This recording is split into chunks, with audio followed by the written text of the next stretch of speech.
И Синот Божи Исус Господ рече: Јас сум патот, вистината и животот, никој не доаѓа кај таткото освен преку мене.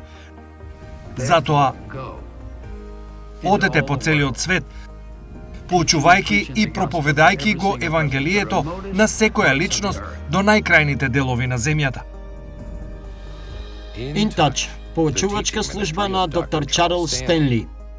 Следно на програмата InTouch. Единство на духот. Гревот дели, одвојува и разделува. Ако погледнете на самиот почеток од Светото Писмо, што ќе откриете? Ќе најдете грев како го одделува првото семејство од Бог, потоа ќе најдете како го одделува тоа прво семејство од Едемската градина. И низ вековете и од самиот почеток на времето. Гревот бил разделувач, делител и раскинувач. И токму тоа е спасението, бидејќи Божјата цел во животот е повторно да го обедини човештвото со себе и едни со други. Всушност, кога зборувате за помирување, кога Библијата зборува за помирување, Павле рекол дека Бог во Христос Исус го помирува светот со себе си. Помирувањето значи враќање во правилен однос на она што било оттугено и одвоено од Бог. Сакам да свртите во глава 4 од послание до Ефесјани и сакам да забележите што вели тој. Ке ги прочитам овие први 6 стихови. Тој вели: Јас затоа затвореникот, 4 глава, јас затоа затвореникот, Господов, ве молам да одите достојно во повикот со кој сте повикани, со сета понизност и кротост, со трпение, покажувајќи трпение еден кон друг во љубов, грижливо чувајќи го единството на духот во врската на мирот. Потоа тој вели: едно тело и еден дух, како што се повикани во една надеж на вашето повикување. Еден Господ, една вера, едно крштевање, еден Бог и Татко на сите, кој е над сите и преку сите и во сите. Има и некои други стихови, 16-тиот стих, каде што тој се занимава со истата тема за единство во духот. Сега, понекогаш зборот единство може да биде лош или погрешно употребен, или понекогаш може да биде добар збор. Ако единството значи дека сите ќе се согласат за се, не, тоа не е она за што зборуваме. На самиот почеток сакам да бидам јасен за нешто. Прво, сите знаеме дека живееме во паднат свет, а тоа е дека ја имаме прекрасната Божја сила од оваа страна. А потоа ја имаме големата мок на сатаната овде. Бог и сатаната се во конфликт и се во битка за човештвото. Сатаната со сета своја сила прави се што може за да го уништи овој свет, да го уништи Божјото царство и да ја уништи Божјата програма. Бог апсолутно ќе победи. Но до денот кога Исус Христос ќе дојде и ќе го заврши сето ова и ќе го исчисти целиот хаос што го создал сатаната, ние ќе живееме во паднат свет. Ние не живееме само во еден свет што паѓа, туку живееме меѓу зло, нечесност и подмолност од сите видови. Не само тоа, сите ние што сме Божи деца сме спасени со Божјата благодат преку пролеаната крв на Исус.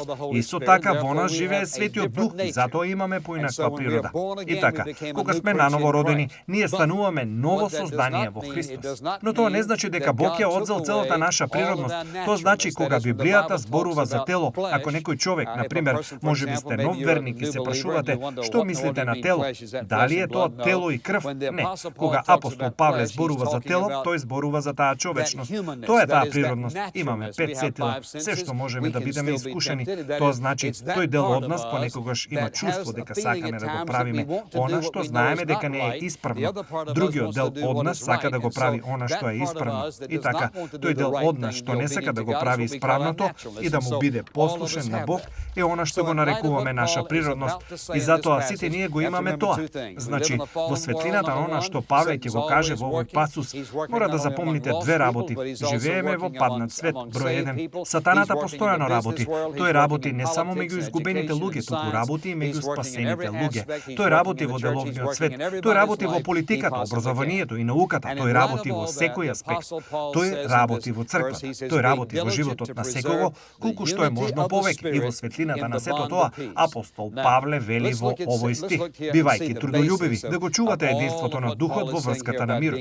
Сега, ајде да погледнеме овде и да ја видиме основата на сето она што Павле го кажува овде за трудолюбивост, да го чувате единството на духот. Тој вели едно тело. Што мисли со тоа? Кога Библијата зборува за телото, освен кога се однесува на физичко човечко тело, се однесува на црквата. Сега, еве што вели тој, во локалното тело, односно во црквата, во телото Христово не може да функционира правилно, освен ако секој дел од него не го прави својот дел. Еве што значи тоа. Не постои такво нешто како неважен член на црквата. Секој член е важен. Ке забележите дека има 3 места каде што се дискутираат даровите. Прво, послание до Коринтијани, глава 12, е едно од нив. Зборувајќи за даровите што ни ги дал Бог и дека секоја личност треба да функционира според својот дар. И така, телото треба да функционира заедно, единство на умот и срцето. Тоа не значи дека секогаш ќе се согласуваме за се, но тоа значи дека во нашиот дух маршираме заедно, одиме заедно, со исто чувство за насока и иста цел. За тоа зборува кога вели едно тело. Тоа е она што сме ние, едно тело. Потоа, ако забележите како поинаку го кажува тоа, вратете се повторно на истото место. Тој вели дека ние сме едно тело во Христа. Потоа, ако забележите, тој вели ние сме еден дух. Сега, што мисли под еден дух? Едноставно ова. Тоа не значи дека нема многу духови таму, има многу зли духови. Ке се сетите дека во втората глава од Ефесијани во вториот стих Павле зборува за духот на ова време, времето во кое живееме, тоа е зол дух. Слушате внимателно, луѓето можат да имаат зли духови. Верувајте, тие можат да имаат зли духови. Ни една личност не може да биде, ни една личност која е верник, која во неа живее Светиот Дух, не може да биде опседната од ѓаволот. Не можете да бидете опседнати од Светиот Дух и опседнати од ѓаволот. Тие може да бидат малтретирани од ѓаволот, може да бидат вознемирени од ѓаволот, може да имаат секакви проблеми во духовната војна, но можете да бидете опседнати само од Бог, а не од Бог и ѓаволот. Сега, има многу зли духови, но постои само еден Свети Дух, и тој Свети Дух е личност на Светото Тројство. Кога размислувам за некоја секта во моментов која не верува во Светото Тројство и да, не верува во Светиот Дух, како во светот ќе живеете побожен живот, кога го игнорирате, изолирате во целосно неверие личноста на Светото Тројство која живее во вас, за да ви овозможи да живеете христијански живот, бидејќи нема ниту една личност која има во себе сила да живее христијански живот, отвоено од натрешното присуство на Светиот Дух, кој дојде да ни овозможи да го живееме животот што треба да го живееме и да извршуваме работата што Бог не повикал да ја извршуваме. Тоа е апсолутно невозможност. Па кога сретнав една од тие личности, реков: ти кажувам токму сега, пријателе, дека си осуден на неуспех. Што мислиш? Реков: осуден си на неуспех. Не можеш да живееш христијански живот затоа што никој не може одвоен од Божиот Дух. Го негираш неговото присуство. Негираш дека е божество, негираш дека е дел од тројството. Како ќе живееш христијански живот? Не може. Слушате, доволно е тешко со него. Амин. Замислете, се обидувате да живеете христијански живот без него, тој живее во нас. Тој не запечатил, тој е наш водич. Тој е оној кој не запечатил за цела вечност и тој е наш учител. Не би можеле да го разберете Јован 3:16 без Светиот Дух. Не можеме да разбереме ништо одвоено од Божиот Дух.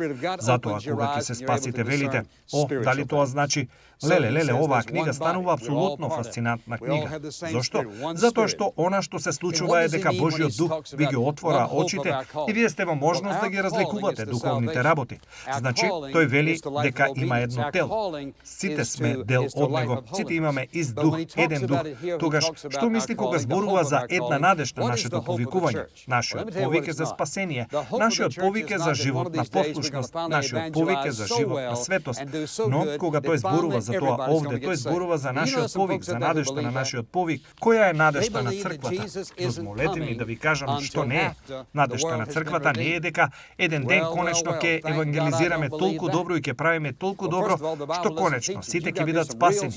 Дали знаете дека има некои луѓе кои веруваат во тоа? Тие веруваат дека Исус нема да дојде се додека светот не биде искупен.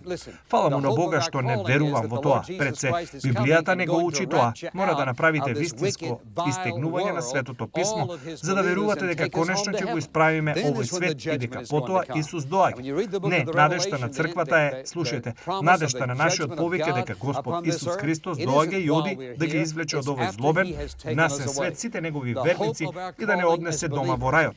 Тогаш ќе дојде судот. Кога ќе ја читате книгата на Откровението, крајот, ветувањето за Божиот суд на оваа земја, тоа не е додека сме тука, тоа е откако тој ќе не однесе. Надежта на нашето повикување како верници е доаѓање на Господ Исус Христос и нашето вознесение. Сега го зборуваме за телото Христово, велиме дека зборуваме за сите верници низ целиот свет. Ако Исус Христос дојдеше токму сега, немаше да има никаква разлика каде е некој.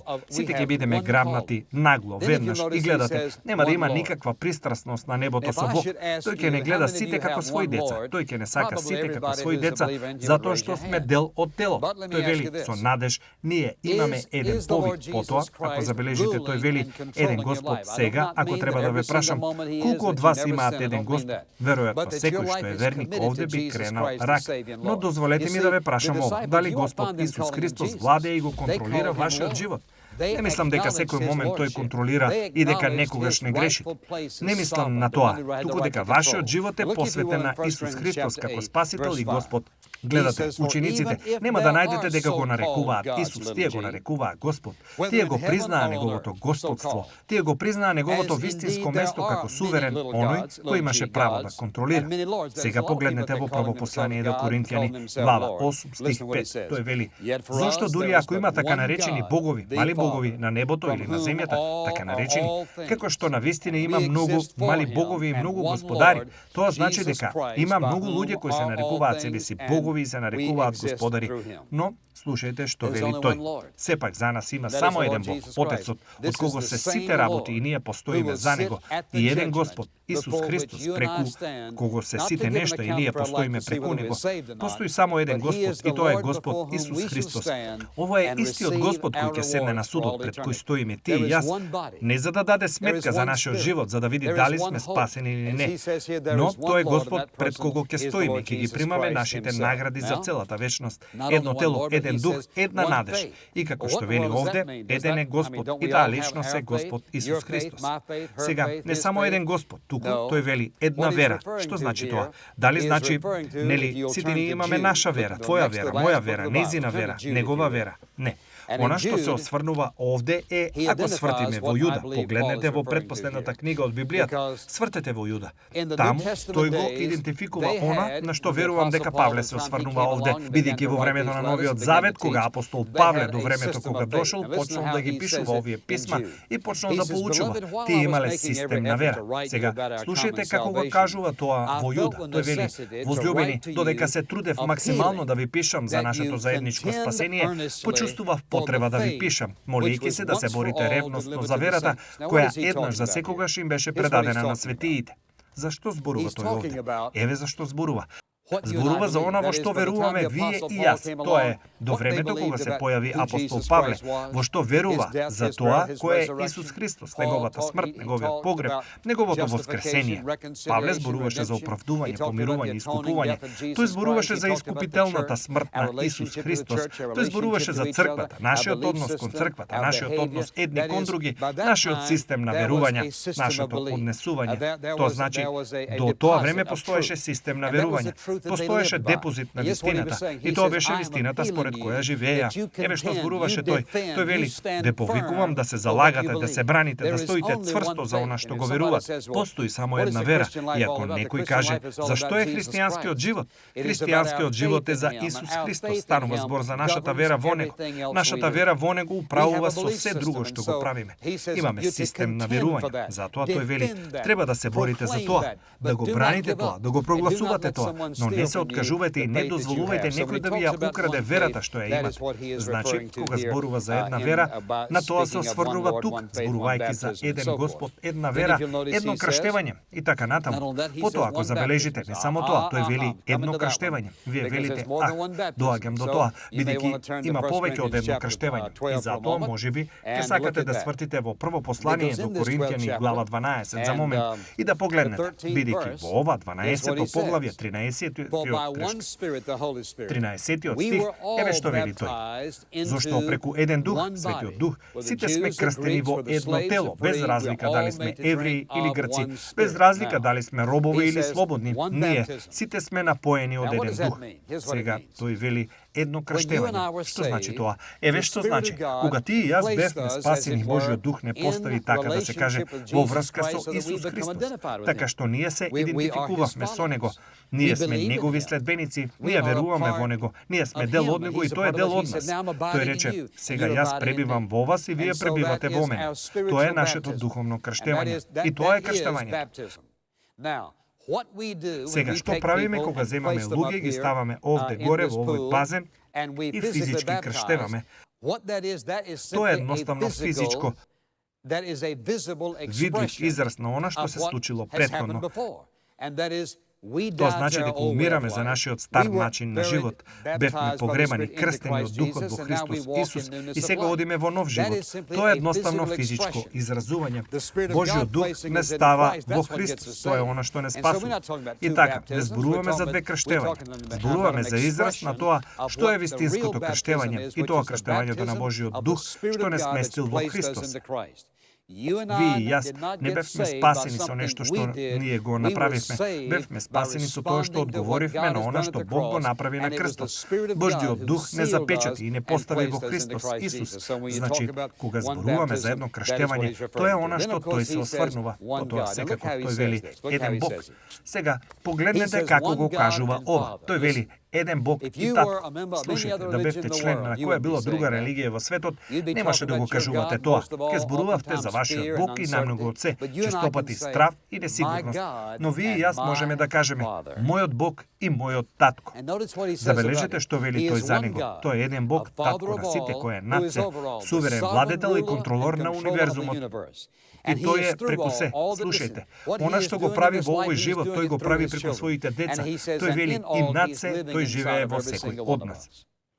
Погледнете во огромниот акцент што Бог го става на единството на Духот. Постои само едно тело, телото Христово, постои само една надеж, еден дух. Тој вели така, постои само една надеж во овој живот и тоа е надежта што ни ја дал Бог, еден дух. Тој вели сето ова единство. Што е ова? Овој еден Бог, еден Господ, што се обидува да ни помогне, да видиме дека ти и јас сме личен, витален, индивидуален, сакам дел од телото Христово. Нема ниту една личност овде што е неважна и никој овде не е поважен од другиот.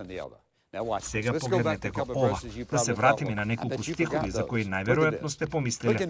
Сигурен сум дека ги заборавивте. Погледнете го вториот стих, она за што сакам да зборувам сега. Сакам да зборувам за целата идеја за тоа што се бара од мене ако одам. Слушайте, ако одам и ако помогнам да се зачува единството на Духот, сега, единството на Духот е она што Бог го создава, но јас имам одговорност, инаку тој не би рекол, биди вреден да ја зачуваш, затоа слушајте го ова. Секој христијанин не прави никаква разлика кој си и каде си. Секој верник има лична обврска да придонесе, да помогне во одржувањето на единството на Духот. Единството на Духот во телото Христово. Сите имаме одговорност. Еве што прави тој. Она што го прави во овој пасос е дека наведува 4. Тој наведува 4 карактеристики. Погледнете го тоа во вториот стих.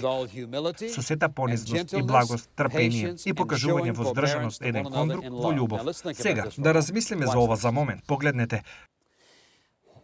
Како можам да живеам во ова тело, односно во телото Христово на таков начин, што ќе промовира еднакост и единство на Духот? Тој вели дека има 4 карактеристики што ни се потребни вам и мене. Сега, погледнете. Прво, тој вели понизност. Ете, тоа е единствената карактеристика. Ако некогаш кажете, јас ја имам, едноставно ја изгубивте, затоа што не можете да ја имате и да се фалите со неа. Сега, што е понизност? Ова е наједноставниот начин да се опише понизноста, можеби за да можете да ја запомните. Знаете како се спелува радост? Ајде да направиме акростих. Исус е прв и другите втори, себе си последен. Радост. Знаете што е понизност? Понизноста е начинот на кој јас го гледам мојот живот. Исус е на прво место во мојот живот, другите се втори, а потоа јас сум последен.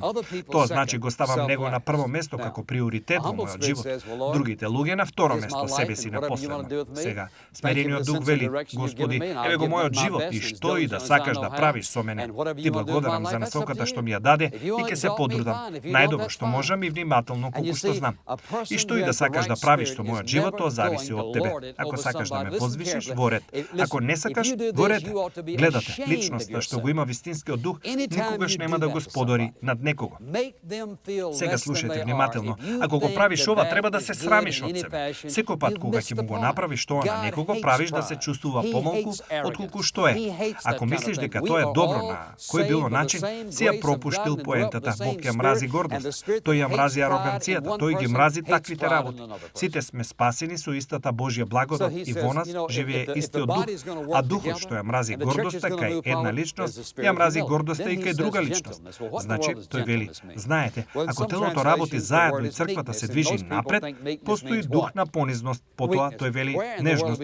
Што значи нежност? Во некои преводи зборот е кротост и повеќето луѓе мислат дека кротост значи што? Слабост. Од каде го добивме тоа, бидејќи звучи слично? Знаете што значи кротост? Еве што значи. Тоа значи сила под контрола. Тоа е нежна личност. Нежна личност не е слаба личност. Нежна личност е онаа која е силна, која е цврста, која не иритира лесно, не е отфрлена од курсот, која може да се соочи со тешкоти, искушенија, караници, критики, лажни обвинувања и се останато. И знаете што?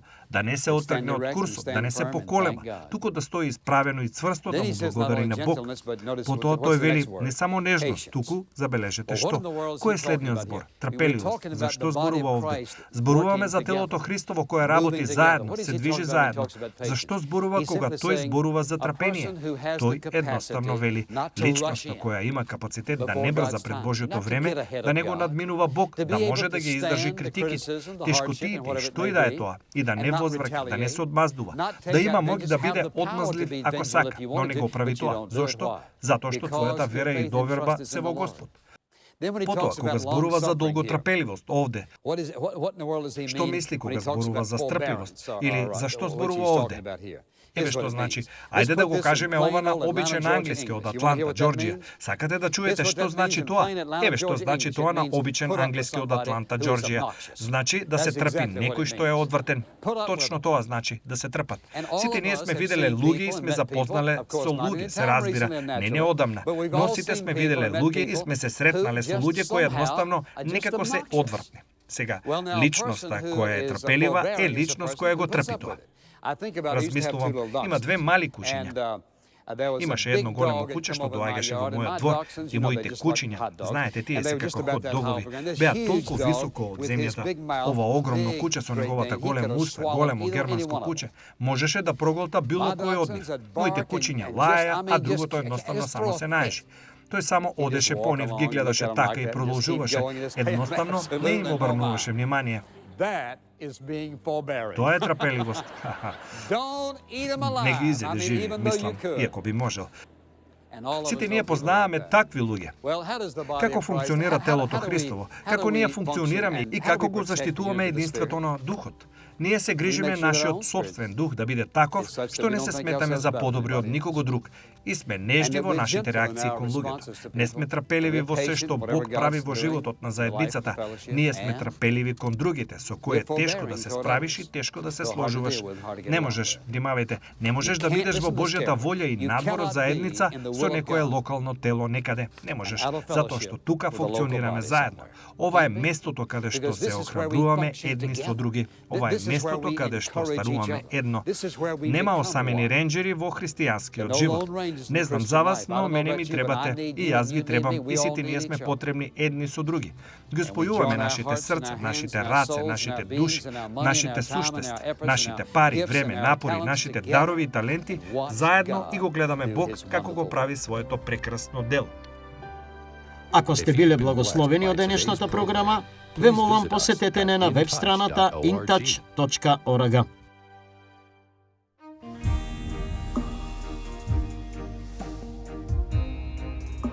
Речиси секој ја знае случката за Давид и Голијат во 1 Самуилова 17.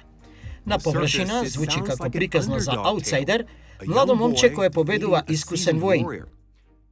Но по детално гледање открива многу повеќе. Овој одлучувачки момент се одвива во долината Ела, границата помеѓу Израел и Филистеја, место чие име буквално значи граница на крв. Голијат влезе на бојното поле, подсмевајќи се на Израел, а секој војник трепереше. Во безнадежната ситуација, Давид, овчар од Витлеем, зачекори напред и рече: "Ничие срце нека не падне. Твојот слуга ќе ја оди и ќе се бори." Тој го направи она што никој друг не беше спремен или способен да го направи. Детските библии и проповеди честопати ни велат да бидеме како Давид, да стоиме цврсто и да се бориме против своите джинови. Но не станува збор за тоа дека вие сте херој, туку за тоа дека ви треба еден таков. Дури описот на Голијат не упатува на оваа реалност. Тој носеше оклоп од преклопувачки бронзени лушпи, како змија во метална кожа. Камењата на Давид го погодија во главата, за да ја запечати победата. Неговото оружје се сврте против него. Тоа беше повеќе од триумф на бојното поле. Тоа декнуваше од Битие 3:15, каде што Бог ветил дека потомството на жената ќе ја смачка главата на змијата. Кај Ела, Давид го наговестува Исус, поголемиот шампион од Витлеем, кој стапна на бојното поле во наше име. На крстот, сатаната мислеше дека победата е сигурна, но исто како што Давид триумфираше над Голијат, Исус ги разоружа владетелите и властите, го смачка непријателот и ги посрамоти јавно. Битката е Господова и беше добиена на Голгота. Долината Ела ја шепоти истата вистина што ја извикува крстот. Шампионот се бори за вас, а неговиот триумф е ваш. Вие веќе ја добивте победата. Не мора да се искачувате до победата. Не мора да трчате до победата. Не мора да одите до победата. Не мора да се борите до победата. Тој вели, победата веќе е освоена. Кој ја освои победата? Исус ја освои победата. Каде ја освои?